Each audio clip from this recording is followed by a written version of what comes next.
All right, we're back for the last one. I guess this will actually be in the new year. First one of the new year. Happy New Year, everybody. This is the best board game. 2026.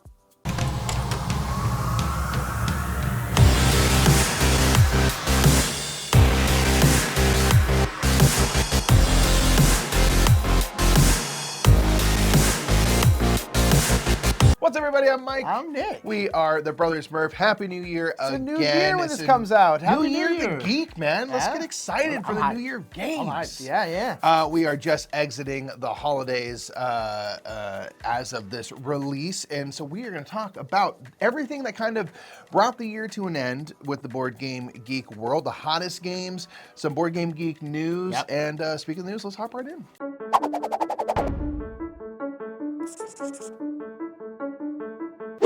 So I don't know if you know, but Board Game Geek has its very own podcast, and Amanda Panda, one of our very favorite people on the planet, has taken up the mantle of hosting. So do check that out. The most recent episode has Steph Hodge, also from Board Game Geek, as the guest. They talk about board games, they talk about things they've been playing, specific topics within the industry, and different things about the hobby that's kind of on their mind. So it's a really fun podcast to listen to. Do not miss it. You can usually see it featured with each new episode right here on the hero of the front page of Board Game Geek. Give it a listen today. So at the time of this video, the annual BGG Support Drive has just ended. It'll be done by the time this video comes out. Just want to give a big shout out to everyone who supported. We really appreciate it. We know BGG really appreciates it. It's super awesome that people appreciate the site enough to give a little, which is awesome. So thank you so much for the support. Really appreciate y'all. So that was a bit of news. We're gonna pop down to the chair. Let's go over the hottest games of the month.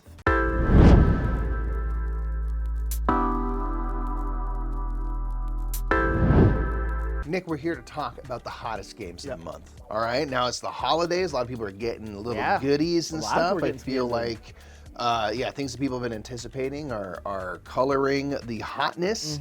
Not a lot going on in crowdfunding now. So this is more games in hand, which is really cool. So let's hop right on in. Number 10 is going to be Vantage. This is one of Stonemaier games' releases this year. This is a good kind of around the holidays game where you have some extra time. You can play with kind of like a wide breadth of people in terms of like gaming ability or experience, you know? Yeah, this is a game where you are, you and all your teammates, it's a cooperative game, are crash landing onto a planet. And this is a wild, weird planet with lots of different locations and lots of different types of folks to encounter and different things you can do. And this is really an open-ended kind of story game where it's really about the exploration. You are going to have a mission that will change from play to play. This is a kind of a campaign. It's not, anything you can't replay. No, you're always going to be kind of doing different stuff, but it's always going to be in the same world. And you are going to have a different focus each time. So, the one that we played recently was we had to find a quest, which is something that someone or some event you will in the game get at some point will give you, and we had to then complete that quest in order to like quote win our play of the game. But really it's sort of again built around exploring. Rules wise is fairly light, which is cool. The way that you kind of interact with different locations. You'll go to story prompts that are going to have a certain cost. You'll roll these dice. You can allocate dice onto your character cards and items and things, and you might have to pay in morale, time, or health, which could end your game if you ever bottom out on those things. But really, it's there's not a lot of rules and stuff. It's really just about enjoying the kind of stories that emerge as you explore these different parts of the world, the wacky stuff. Nick found you were swimming around in the water. Then you found a big creature, a big whale, and then it opened its mouth, and it's like, oh, there's people in here. This is a taxi. This is a taxi. I found a whale taxi. This whale is a taxi. And they took you further under the ocean. I, meanwhile, got married. And started running a local business. So there's all sorts of stuff you can do. That was the same game. And I think the thing that's kind of cool and keeps this game kind of forever playable is that there's all these locations you can visit, and on each location there's 5 or 6 options of things you can do, and then after you do one of those options, you have to move on to a new location. So even if you see a location again, which I don't even know what the likelihood of that is, the likelihood that you go down the same branching path is very unlikely. Yeah. And so there's just kind of like this deep, dense world for you to explore.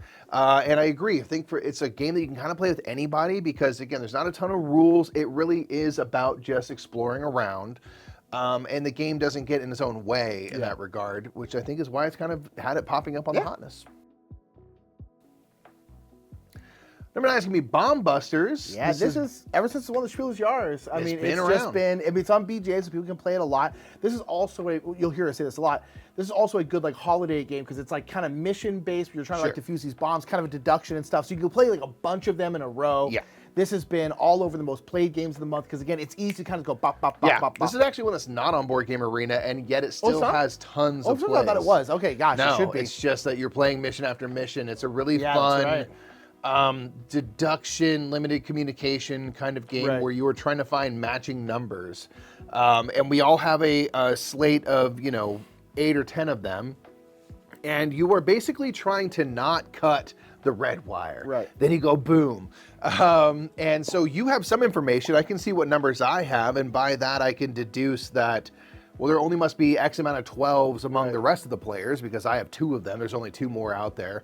And you are, you can't see what your teammates, have, but you do put all your little pieces in ascending order. So I know that stuff, to their right is going to be higher than stuff to the left. Yeah. So I can then make educated guesses. There are some abilities to use kind of character cards and items and stuff to give you a leg up on the competition. You're basically trying to cut all the other wires, making sure you leave the red wire till I think the very end, and then cut it then, so you don't go kaboom. Boom. And there's, I think, there's like 60 odd missions. Oh, there's a lot. In the game, and so obviously it starts you off very basic, then adds more and more rules, more and more things that make it harder to get specific information as you try to go through these missions. But it's a very kind of family weight level of game, but it's got highs and lows and stuff. I really, really enjoy this one a lot, and I can't wait to personally play more. But yeah, since it won the Spiele Jahres, it's been getting plays after plays, which is really cool for it. Yeah. Next one up to be Speakeasy. This has been last month or two, because it was on last month's list as well, has been hitting people's hands. Yep. This is last year's Vital Lacerda's game with Eagle-Gryphon, where, it's about speakeasies. So running speakeasies in the United States in the Roaring 20s, where alcohol was banned, a countrywide ban. Yep. Which meant that people started drinking more, which is hysterical. Did not work, to say the least. And so this game, you are kind of mobsters, and you are open up speakeasies in New York City, in like Manhattan, and you are trying to fend off rival mobsters, which are coming in from the board. You can't really fight each other in the game. No. But you can fend off rival mobsters. There is going to be the fuzz, the cops are going to be popping up. Ever-increasing police presence. Yeah, they're going to pop up in every single district, so you need to make sure to protect your buildings with your family members, and that basically makes them active. If they're not, and there's a cop there, they won't be active. You can't do anything with them. And you're basically making hooch, making some alcohol, and then you're selling it at your various buildings. And that's what you're trying to do. You're trying to make the most money. But the thing about the game is, like, you're making money, but everything in the game costs money as well. So it's also one of those games where you're constantly spending your points. And you're kind of just trying to work this system as well as you can. And one thing I really, really like Speakeasy a lot. And one that's really nice is, like, I played this game a decent amount of times recently. And, like, every single time, I and other people have been playing kind of very different games. Because, again, you can make these buildings, but you don't really have to. There are these rum boats moving around the outside of the island, and you can just go buy rum from there. You can just rob these boats and take the alcohol from there. And, like, so one game we were playing with Jamey, like, he didn't build, like, his first... Like, I think he built his stills, which is where you make your alcohol, on the very, like, one of the last turns of the entire game. Yeah. Because he just didn't need to. And so it's just really interesting where you can play a lot of different ways. And I really like this game a lot. Yeah, I think it's really fun, too. I agree. We're big fans of this one personally. It's one of our favorite Lacerda games. It's my favorite for sure. Already. And yeah, I mean, just like the art and everything with this, I think came together really, really well. Anytime Lacerda has a game going on, it's going to generate interest, especially from folks that really like those heavy game experiences. And so, for our money, this is like one of the best ones, if not his best. So number 7, you better flip 7. Talk about a game that's good to play around the holidays. Oh my gosh. Because you can play it with anybody. You can play round after round. It's so simple. Flip 7 for sure. Flip 7 is a really simple push your luck game where you are, all players to start a round will be given a card. These cards are going to be numbered 0 through 12, and there's also a couple of special action cards. And when it comes back around to you, you have a choice. You can hit and get a new card, or you can stay and bank the points. So every card's value of 10 is that many points.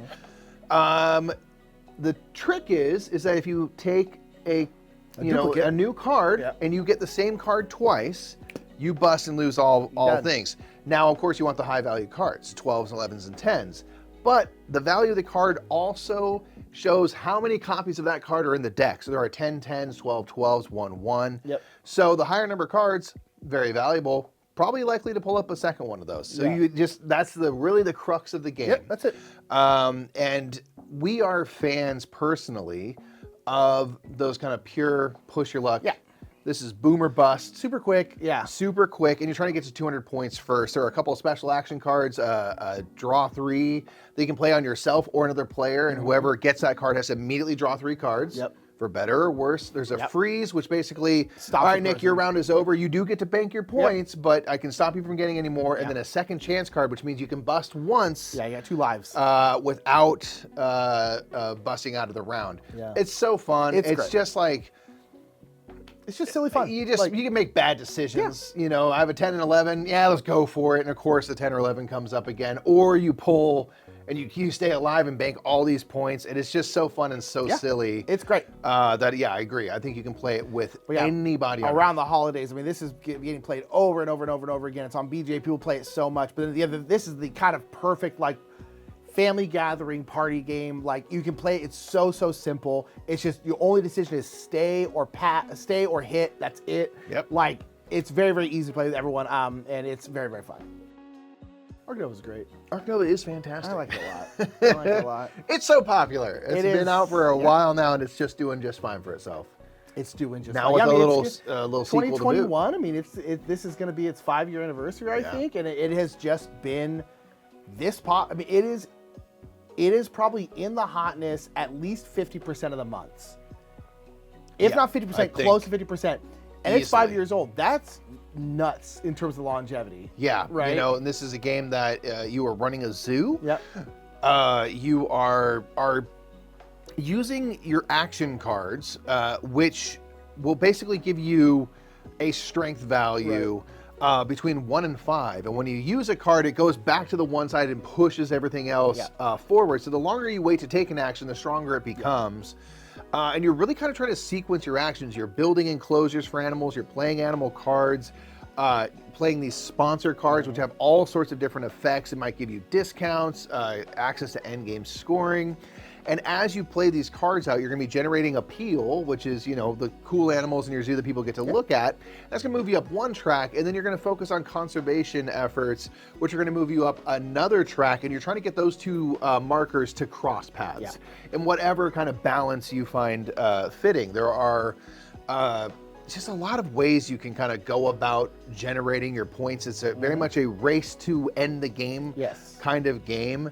But with a theme and stuff that we really dig, we really dig zoos. I really like that the focus of zoos has become, so largely about conservation efforts and awareness and education. I think it's a beautiful thing. And so having a game like this, I think is just kind of in support of that ultimate goal, which is really, really cool. And it's just a game, I've played this game a ton. It's on BGA. So many times. I play, and it just doesn't really get old. I enjoy it. There's now an expansion for it that's been out for a year and change. That just gives you even more awesome stuff to consider. So I really don't see this game going anywhere. No, it doesn't seem like it is anywhere at all. But I agree, this one has really had some staying power, big time staying power. Again, we brought it up multiple times. Again, a game that's good around the holidays is going to be Hot Streak. I was hoping to get this one for the holidays, but of course it's sold out everywhere, so no luck. But Hot Streak is a game where you're betting on a race of these mascots. So this is something that if you go to baseball games here in the States, they'll have little entertainment in between innings and stuff, and they usually have some sort of, at some point, people are dressed up in mascot, you're dressed up as a hot dog or something silly, and you're racing around the field, and this game kind of simulates that, but now we're betting on the outcome of this race and influencing the race a little bit. Yeah, not too much, but you're basically, there's going to be a certain amount of cards. Every mascot has their own cards, and they're basically going to be in this deck, and not all of them will be in there. And then everyone gets to basically add a card to that deck as well. So you have a little bit of influence, but not a lot. Yeah. And then you're basically going to go around and start betting. You're taking these kind of bet markers of like what you think is going to win. There's also some kind of like, like prop bets where it's like, you're betting that like the hot dog will be further than the queen. Yeah, something like that. So you can also bet on those things, and you can take like risky bets or like normal bets and all that kind of stuff. And then you kind of go through the cards, and the cards are going to make the individual mascots move forward, but it also can make them fall down. It can make them turn around, bonk into other people. Yeah, and so it's one of these. If they turn around and then start moving forward, they're moving the wrong way. And again, you can't influence really any of this. They can move like lanes and stuff like that, and get in each other's way. If they run into each other, the one that's moving will knock over the other one. If someone else runs over the already knocked over one, that one is just out of the round and stuff like that. It's just silly. You don't have much control. You don't need control. It's just meant to be fun, and it's very, very fun. It's very much like a ready, set, bet or whatever, where it's like once the race is underway, you just have no control over anything, and so you're just yelling for who you want to win, and it's very, very fun. But the concept of these big mascots like being kind of like unwieldy and like going the super wrong clumsy, way and just like they can rally hardcore. It's just very, very fun. It's the perfect game for like the holidays to have like a raucous time. Yeah, and CMYK really did the production right. You're not playing tokens on the thing. There's these minis that are about this big. They're fully painted. Again, one of them's just a hot dog. One's a big fish head. Like really silly and really well rendered. So it is just massively appealing. Especially again, if you are a baseball fan or you're aware of American sports and the sort of shenanigans that happen during the game, the pageantry. I think it's really fun. But like, again, just perfect execution on going for the thing they were going for. Number 4 is Eternal Decks. This is so high on my anticipation list, man. I really want to play it, but Mikey is like, I want to play this game so bad. I was at BGG Con in the fall, and there was, I think, one person that had their own copy. Maybe they went to Essen or something, and they were organizing plays for anyone that was interested. So I saw it around a couple times, and man, I really want to play this one.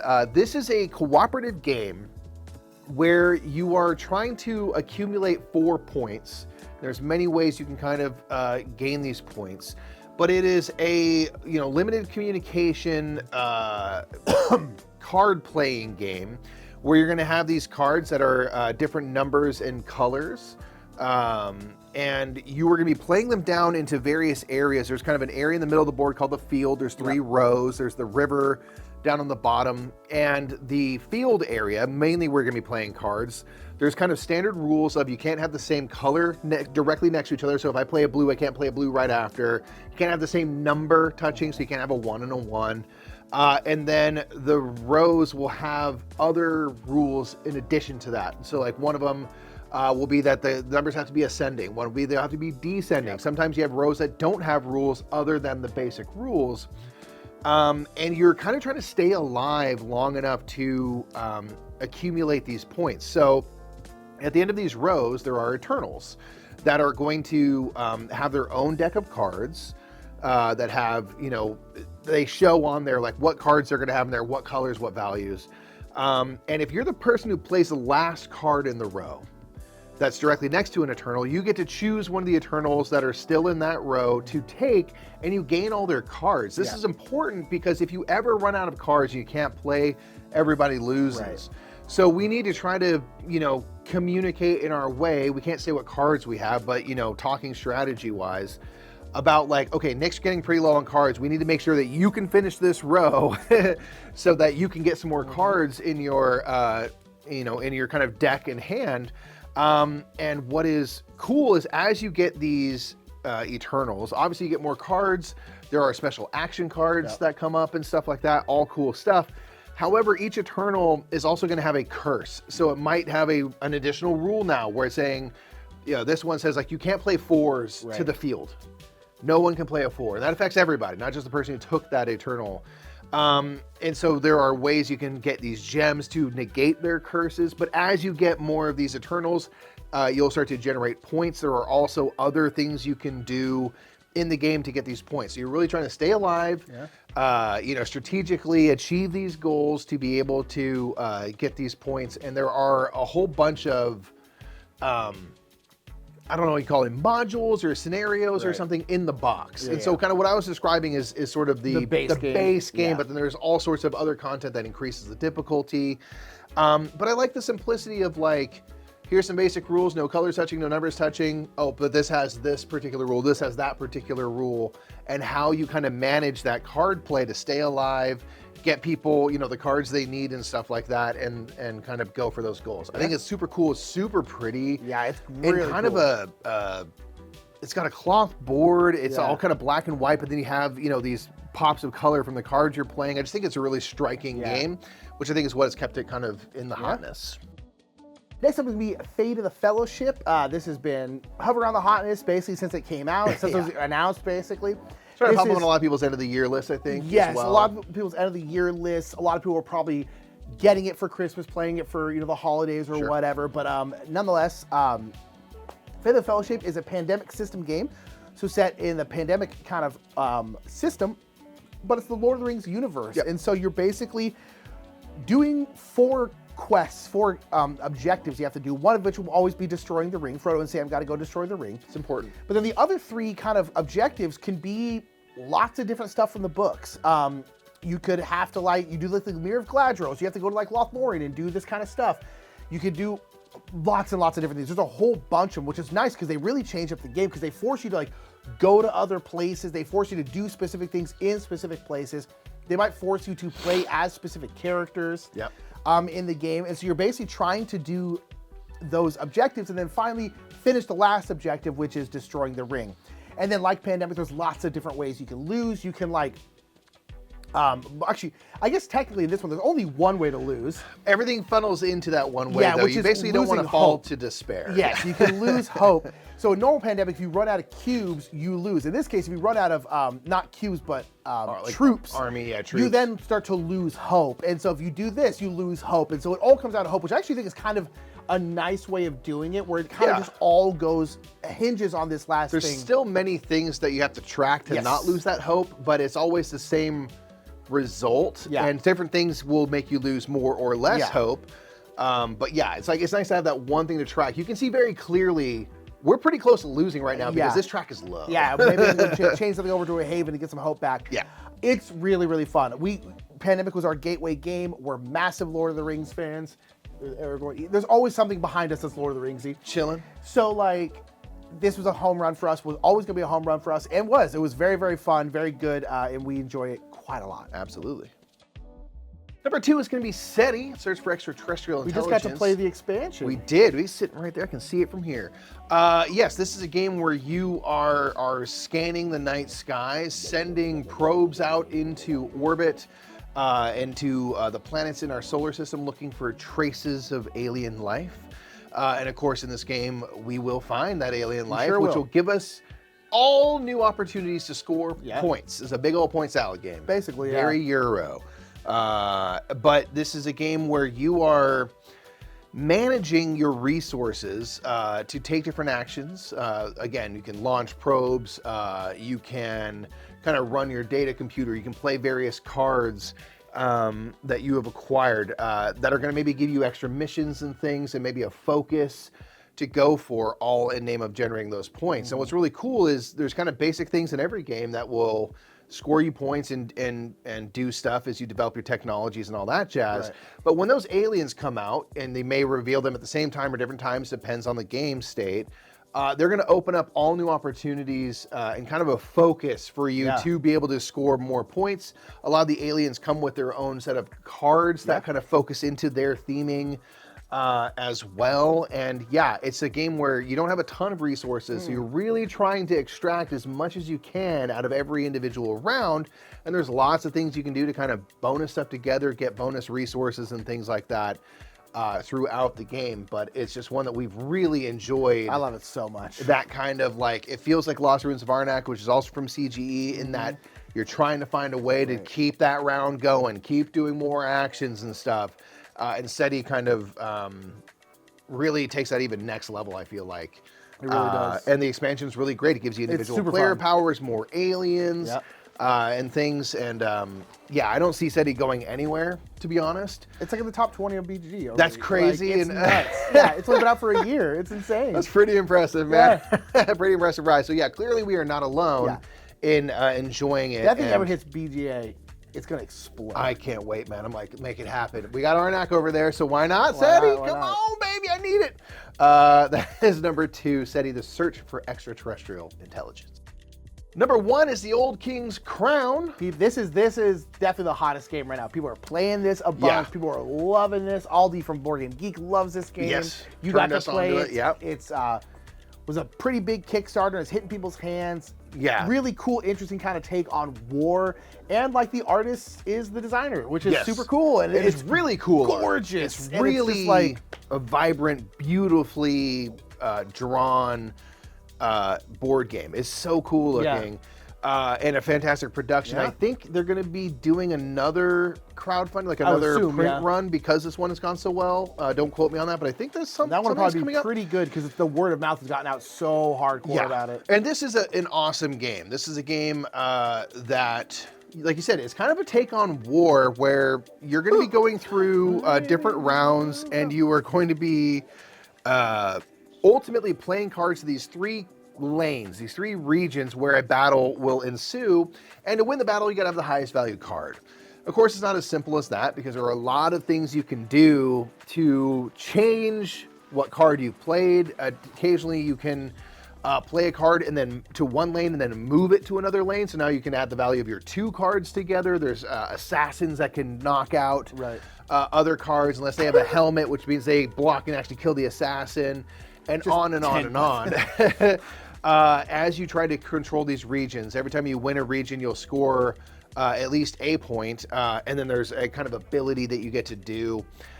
You're going on these journeys. You are putting council members up into these council areas, and then there's a bidding at the beginning of each round that gives you these like wildly game-breaking abilities and powers, which might affect, you know, those different areas of the game, and on and on and on. You can send supporters out to add extra strength. So it's war on steroids. Like, there's a million things you can do to augment what you have played, but it does kind of come down to that central thesis of like, have the highest value. You have the highest value, you win. And it's really, really interesting. So this is a game that, you know, I'll put out there. You have to be down for a confrontational situation. It's a game that's going to be highly based on conflict. You're messing with each other constantly. And that is the point of the game. So if you can embrace that, like, that's not typically my style of game. It is not mine at all. But I embraced it, and I really went for it. And no big deal, but I won. Okay, I crushed. But you have to be down for, so if you're a heads down multi-solitaire kind of player like we typically are, might not be for you, but it is a really, really well done game. Amazing art, fantastic production. And like, to me, I'm like, I got no problem with this being in the hotness, because it deserves its flowers. Like, it is objectively awesome, even if it's not going to be for every kind of player. Does not diminish how great of a game it truly is. Everyone has the ability. Some people don't practice it, in my opinion, but you have the ability to be like, this isn't a game for me, but I fully acknowledge this is a very cool game. That's how Old King Crown. Like, it doesn't sound like a game I'd enjoy at all, but I'm like, I understand that this is very, very cool, and I am so hyped that this game exists and that people are loving it. Absolutely. So that is the 10 most popular games. We always like to talk about the 10 most played games of the month. So make sure to log your plays. Because you can affect this. You log them right here on BoardGameGeek. You can use BG Stats as an app. You can it'll automatically connect that to your BoardGameGeek thing, so it logs automatically and stuff, on and on. Very easy to do. Yeah, so what have people been playing, man? So, number 10 most played game of December was Ancient Avenue, which has 6,904. It's a really fun game, actually, like a lot. Yeah, I really want to play it. Fun two-player game. Sky Team, 7,397. And then every year, I love it, the Exit Advent Calendar. Yes. It's only ever here for 1 month, but people play it a whole bunch. But everyone's getting 24 plays, you know what I mean? That's the thing. So Exit the Game, Advent Calendar, the Intergalactic Race, 7,556. Awesome. Harmonies has 8,810. Lord of the Rings, The Fellowship of the Ring, the Trick-Taking Game, has 8,823. It's another good one on the holidays. You can play a whole bunch of rounds, right? Absolutely. Arc Nova, we've talked about it a little bit, was 9,423. Castle Combo had 9,728. Big jump up to Take Time, another good holiday one where you can really... We were trying to get this played over the holidays, yeah. Big jump to Take Time, which is 13,832. So 9,700 to 13,800. So 4,000 more. Wow. Then Bomb Busters, which had 14,593. And then how many plays of Flip 7 do you think there were? Because I think this might be the highest individual number I've ever seen on this. Oh, really? So the last was 14,000? I'm going to say 19,000. 23,782. Has there been another game that's been played more than that since we've been doing this that you can read off the top of your head? I don't think so, man. But think about the 23, especially almost 24,000. If you have a lot of board gamers playing, there's 7 or 8 people, 9 people in the game. That's a lot of log plays for one game, and you're playing probably multiple rounds. And that's again a holiday. You bop. Yes. And it's on Board Game Arena, works really well. Wow. That's crazy. Impressive. Almost 24,000. That's insane. Wow. Almost insane is these Geek Up bits.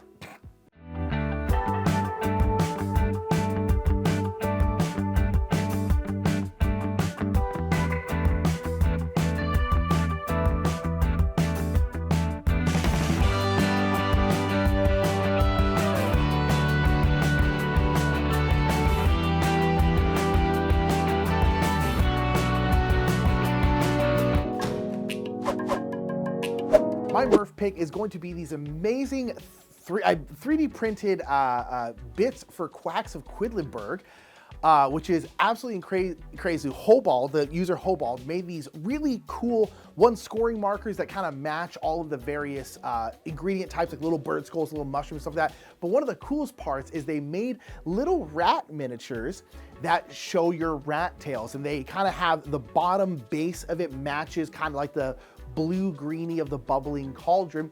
But it's so cool because now you have a little rat sitting there, which I think is really, really nice. It really shows where your rat is. But on top of that, some of the rats are like halfway through the base there, so it looks like they're actually in the bubbling cauldron, which I think is just insanely cute. I oftentimes talk about 3D printed stuff on this segment, and I just think this is one of the coolest ones I've seen out there. I absolutely love it, and I might print it for our game.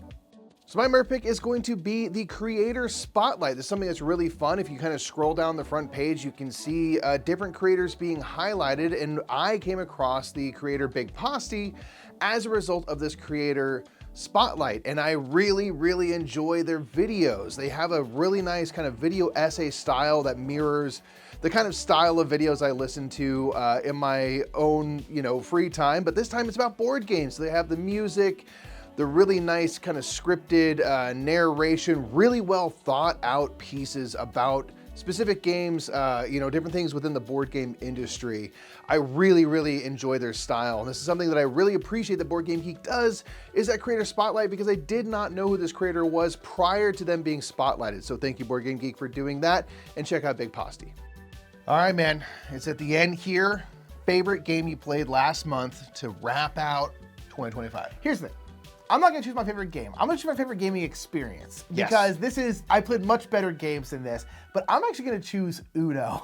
Boom. Just straight up legitimately, Uno. Not even like, you're not even impaired, you're not joking right now. Yeah, not even joking, just like, it was so much fun. It reminded me like, oh, that's right, Uno, if you're not taking it seriously, and if you're not like, wanting a really strategic game, it's very fun. We are playing with some of our friends who are from Ukraine, and so they don't speak a ton of English, but they know how to play Uno, and we could translate enough to kind of get the game going. And then it was just playing Uno, super fun. You're trying to get rid of your cards, just so many laughs. We played like 7 times in a row. Yeah.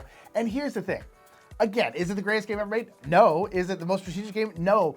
but it's just silly fun. And we were playing at Christmas, so like that's the perfect atmosphere for that. And I was like, you know what? Uno's great. It's great. It's a great gateway game. I think it's like a reminder of like why that game is so popular. Like it's been around for so long, and like why board games can transcend language barriers. Yeah, because they knew we like board. They're like we're playing with adults like, and kids, English and Ukrainians.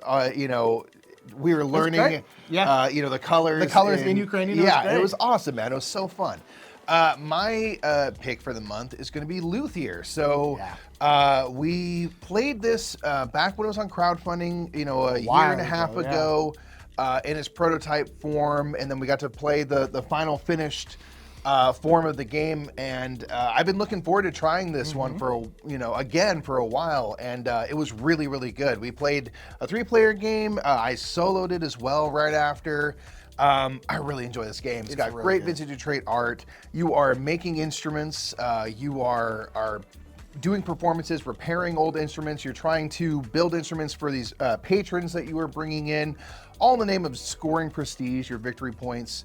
And it is just really a ton of fun. It's just a great, fantastic production. Everything is just really top notch, and I enjoyed it thoroughly. Yeah, it's really, really good. I really liked it a lot. Yep, so those are our picks for the month. Let us know what your favorite things you played over the holidays were. Pick of the year. Pick of the year, yeah, might as well. Not, right? We're at that time. What was your favorite game you played this year? Hit that in the comments below, and we will see you all next month. Bye, everybody.